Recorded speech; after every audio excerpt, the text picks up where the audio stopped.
ياسين وبداية الألفية أيضا بلقب 2002 قدم سليم يسدد الكرة برا. سليم لاعب اللي لعب في تونس مع الإدوال النجم رياض الساحلي من رطاش. ياسين يرفع كرة راسية جول، الكرة لبرا لكن في تسلل. ارتباك في دفاعات الوداد.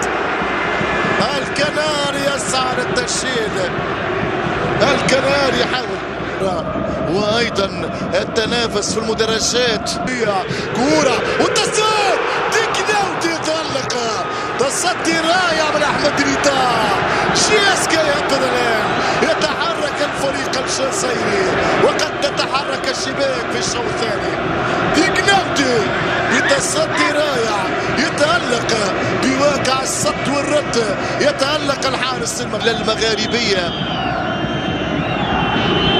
قدم الوداد في منطقة الفريق الجزائري لكن التسلل موجود. لامكيل يقع في المصيدة، ركلة حرة غير مباشرة. استهل مشوار بانتصار. جمهور الوداد ينتقد هذا المدرب اللي يحب الدفاع. ممكن اليوم التعادل مقبول ولكن الواجد على كرسي الاحتياط لعدم امتلاكه. كرة عند 11 اللاعب رضوان الزرتوم، الكنترول موجود، مواقي مرة التسديد والكرة برا. ضربة دفاع الوداد البطيء. مواقي هيا والتسديد لكن البرا. الكرات العميقة تسبب مشاكل في وسط ميدان. سولا انطلاقة من خلال لابكيل، اقرب لقاءات هذه المجموعة. تعادل سلبي ابيض.